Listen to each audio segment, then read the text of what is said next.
Ronald Reagan first entered the spotlight as an actor, appearing in school plays in Dixon, Illinois, and at Eureka College. I tried out for a student play, and then another. I tried hard to understand the characters I played. The process called empathy is not bad training for someone who goes into politics or any other calling. After college, Ronald Reagan's first calling was in radio. He traveled to station WOC in Davenport, Iowa, where he was invited to audition as a sports announcer with one small twist. He took me in a studio, and he said, when the red light goes on, you start broadcasting an imaginary football game. Thinking on his feet, he described an exciting game from his football days at Eureka College. Here we are in the fourth quarter with Western State University leading Eureka College 6-0. Long blue shadows are settling over the field, and a chill wind is blowing in through the end of the stadium. Ronald Reagan's quick thinking won him his first job in radio. His second followed shortly after, when station WHO in Des Moines hired him to broadcast home games for the Chicago Cubs. Sitting in a studio far from the ballpark, Ronald Reagan recreated colorful accounts of games based only on telegraphed messages. It was at WHO that he honed his ability to make listeners feel as though he was addressing them directly.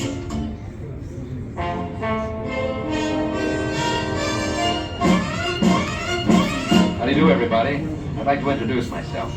My name is Ronald Reagan. A few months ago, I was a sports announcer on a radio station in Des Moines, Iowa.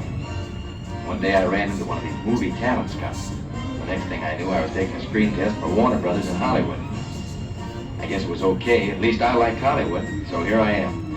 I'll see you in the movies. After seeing himself on camera for the first time, Ronald Reagan quickly learned that every expression and gesture mattered.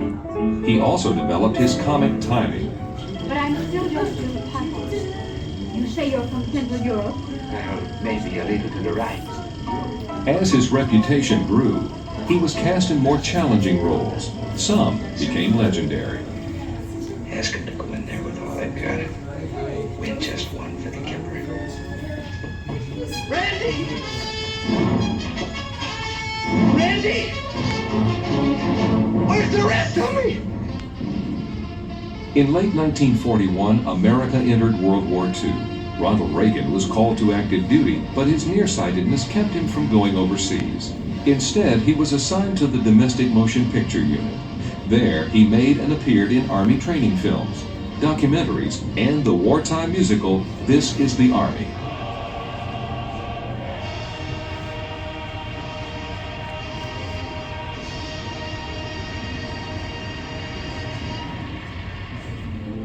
Like other members of my generation, I came home from the war expecting a better world. But I didn't like some of the things I saw after VJ Day. My own industry, motion pictures, was being ripped apart by a bitter labor dispute. Hollywood was a jungle at the time. The mob was in there, the communists were in there. In 1946, the Screen Actors Guild asked Ronald Reagan to mediate a dispute between rival unions. The training ground that was most important to him in being able to learn the art of political compromise was the Screen Actors Guild. The next year, Ronald Reagan became the Guild's president, where he led the union in several successful contract negotiations. It was a very political, militant, and difficult milieu, and Reagan excelled in it. In the early 1950s, I became the host of a new weekly television anthology program, General Electric Theater. For General Electric, here is Ronald Reagan. How many of you out there have thought or even said what a wonderful book my life would make if I could only write? Well, our story tonight is about Miss Burroughs, who dreamed her dreams and who set out to do something about it. Along with his role as host of GE Theater, Ronald Reagan and his family helped spread the company's message. Oh, that's hot. Oh, it's not. Oh, but delicious. Everything's just right, isn't it, Patty? Yeah. Well, it's the easiest meal to make. My electric servants do everything. Well, that's part of living better electrically. He also played an off-screen role as GE's corporate ambassador. He would literally go to every factory in the United States, and he would do town hall meetings and employee meetings and go visit people in the research centers. Those GE tours became almost a postgraduate course in political science for me. He spent 8 years talking to people, listening to their problems, and developing his own ideas about how to solve them. Ronald Reagan Reagan developed what he called the speech. And it was really an encapsulation of teamwork, entrepreneurship, individual freedom. And it became the fabric of his political philosophy as years went on. By 1964, Ronald Reagan was ready to take that speech to the political stage. You and I have a rendezvous with them. And America was introduced to the man who would become known as the great communicator. That you and I have the ability and the dignity and the right to make our own decisions and determine our own destiny. And it's been said if we lose that war, and in so doing lose this way of freedom of ours, history will record with the greatest astonishment that those who had the most to lose did the least to prevent its happening. Not too long ago, you friend of mine saved 600,000 barrels of businessman Was more serious than the fact America had lost faith in itself. Good evening. The world's oil consumers today reacted with dismay and anger over the decision by the Organization of Petroleum Exporting Countries, OPEC, to raise prices next year by more than 14%.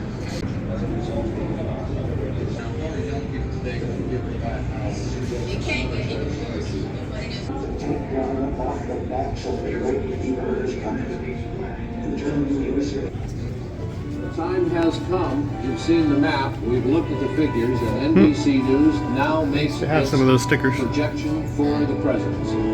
Reagan is our projected winner.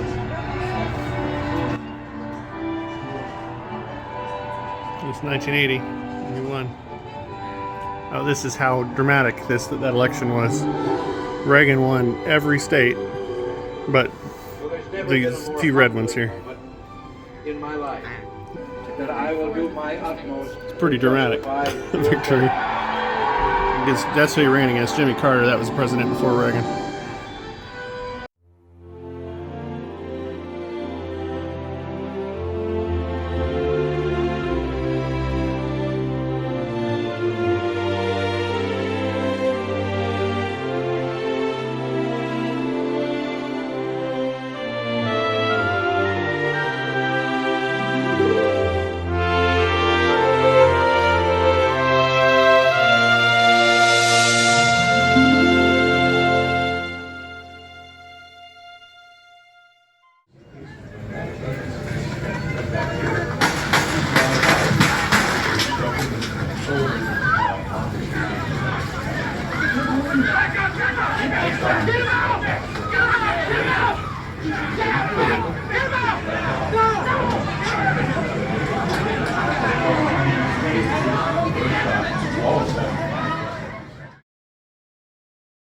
It wasn't until they had him on a gurney and in the operating room when they began to take the coat off, and there's a bullet hole in the coat, because the bleeding was all internal, not external. So, but how he reacted really impressed a lot of people. In the face of being shot and coming near death, he was making jokes with the staff. He was trying to keep everyone comfortable. He didn't want anybody to know how seriously he was wounded, to worry people.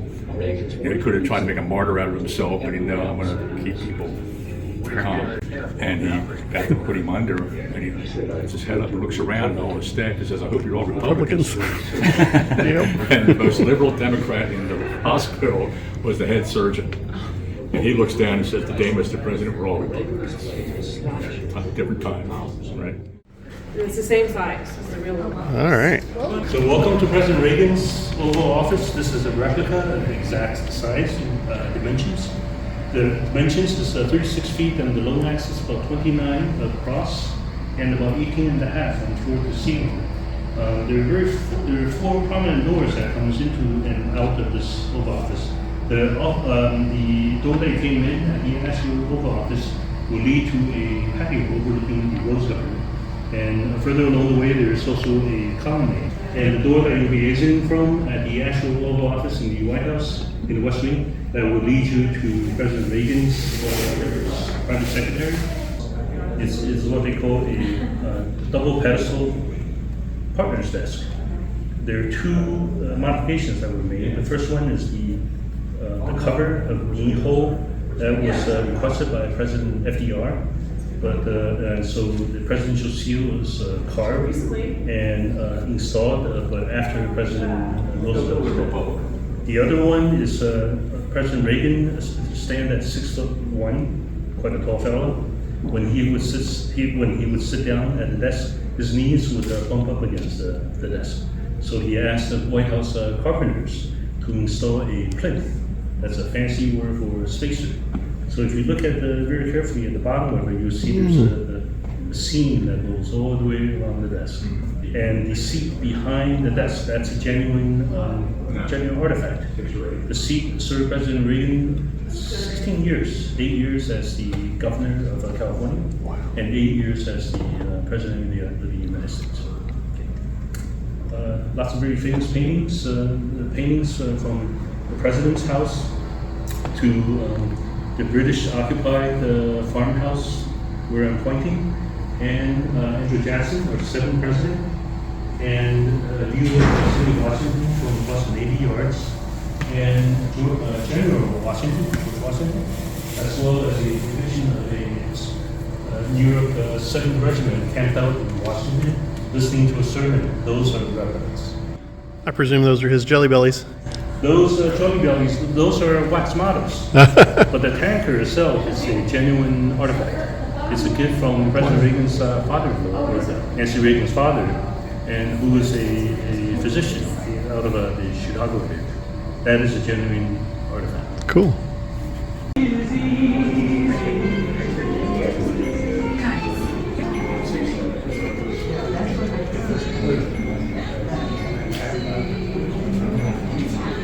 I'm mighty proud of.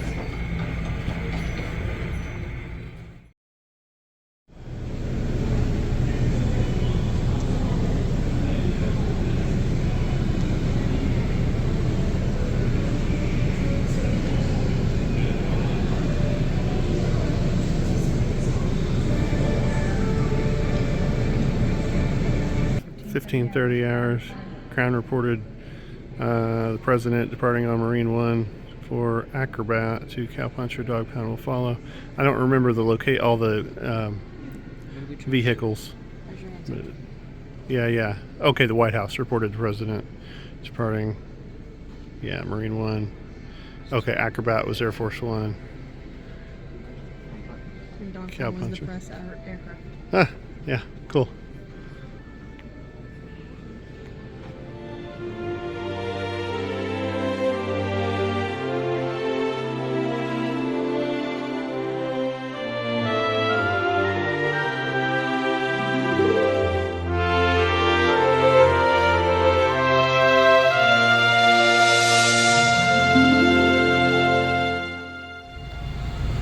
This particular plane flew 7 U.S. presidents: Nixon, Ford, Carter, Reagan, H.W. Bush, Clinton, and W. Bush. Wow.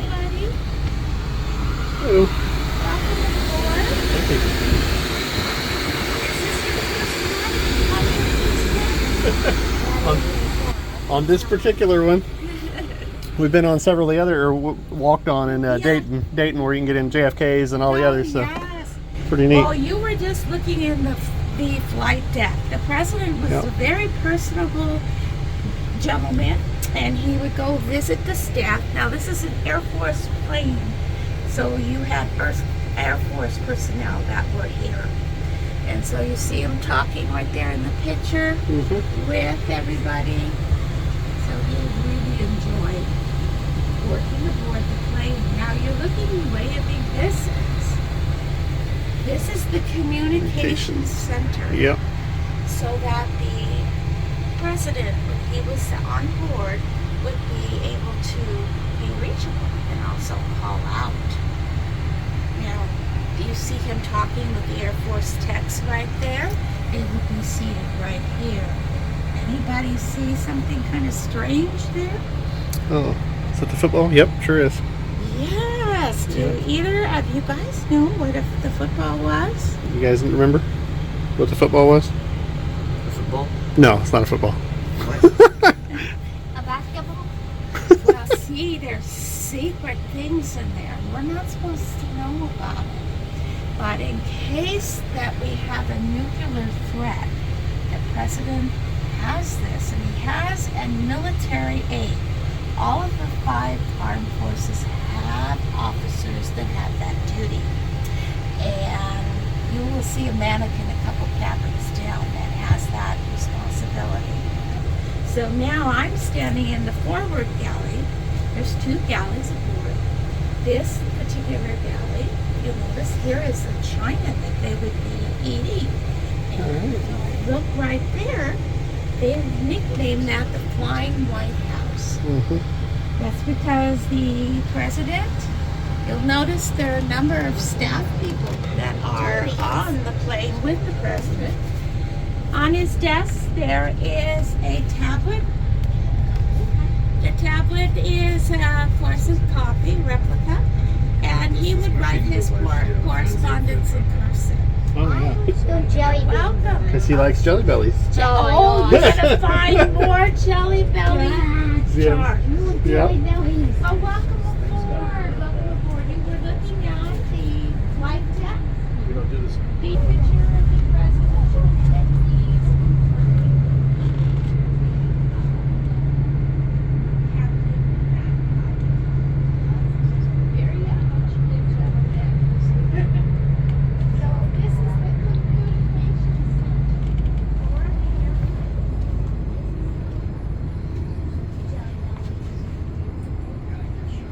He's got Jelly Bellies everywhere. Look at them all. I know. That's like, considering how many Jelly Bellies, he must really like them. Yeah, he did.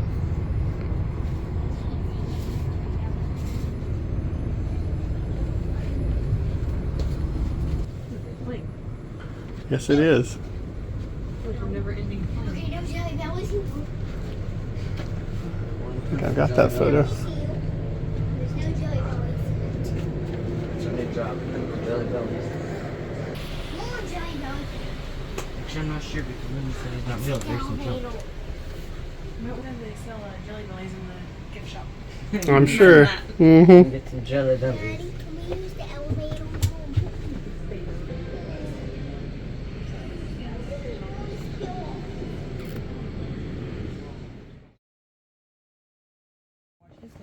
Yeah.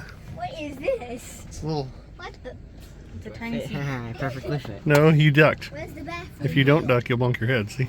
Where's the bathroom? His hair. You'll bonk your hair. Good thing we cut his hair. It's just small. Now search for Jelly Bellies.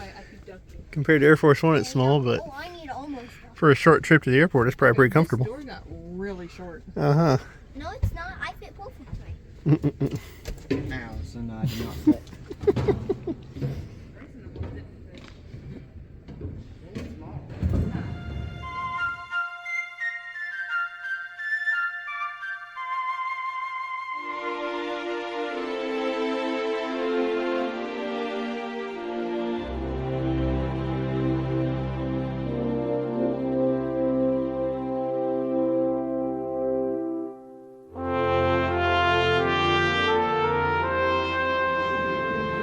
Recognized in 1980. Nearly 2,000 families today will find new homes. More than at any time in the past 4 years. This afternoon, 6,500 young men and women will be married. And with inflation at less than half of what it was just 4 years ago, they can look forward with confidence to the future. It's morning again in America. And under the leadership of President Reagan, our country is prouder and stronger and better. Why would we ever want to return to where we were less than 4 short years ago?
Oh, you saved money by going back to Reaganomics?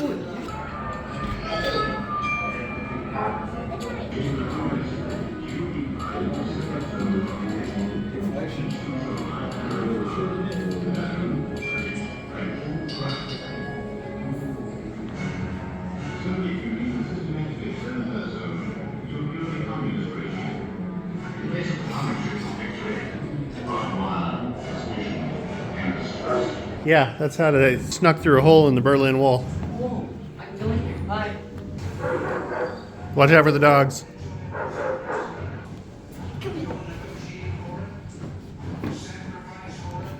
Violent curtain has descended across the continent. Communism is the greatest force of the century. It's perpetrated on the world is cover attack.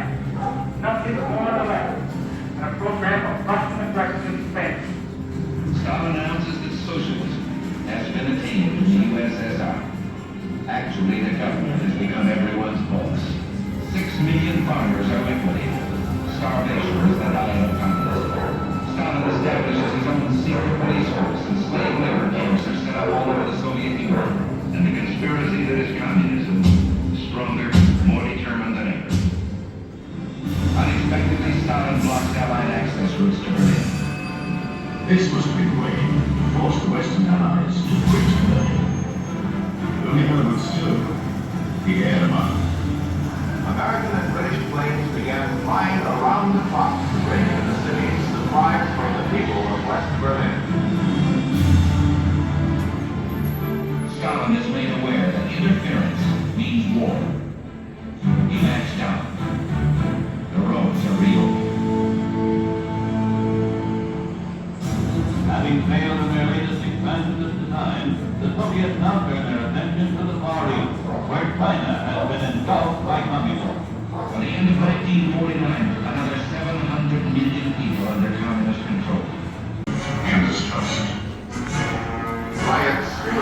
Peace through strength. That was his philosophy. Strong military. And then the Soviets couldn't keep up. They couldn't afford to have a strong enough military to counter us. So they basically collapsed at that point. And that was Reagan that made that happen. My fellow Americans, I must speak to you about what the world would like in the spring of 1981. For 40 years, nuclear weapons kept the world under reach. Two of us might be able to reduce the risk of nuclear war. Oh. This is from the World Trade Center? It's a beam from the North Tower after the planes hit on September 11th. The World Trade Center. The building that was collapsed. It weighs 1,200 pounds. That was part of the building. The World Trade Center that was hit by a plane and brought down in the September 11th attacks. I was in science class when that happened. Yeah, I was at home. Gorbachev. That's cool. Didn't know he gave him a belt buckle.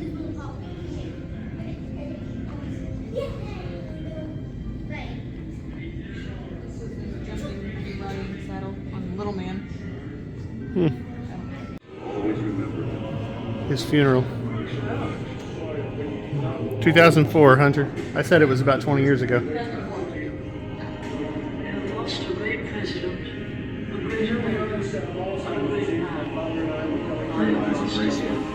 Thatcher.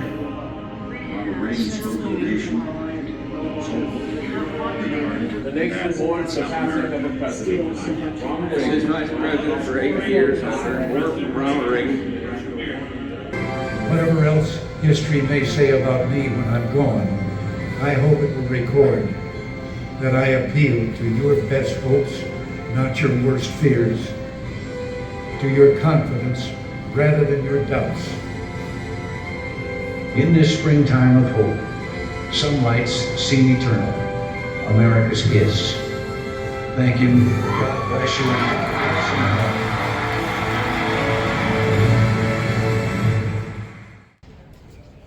There's a lot of history there. A lot of people died trying to get out of there. Through this wall. Through the wall. From one side to the other.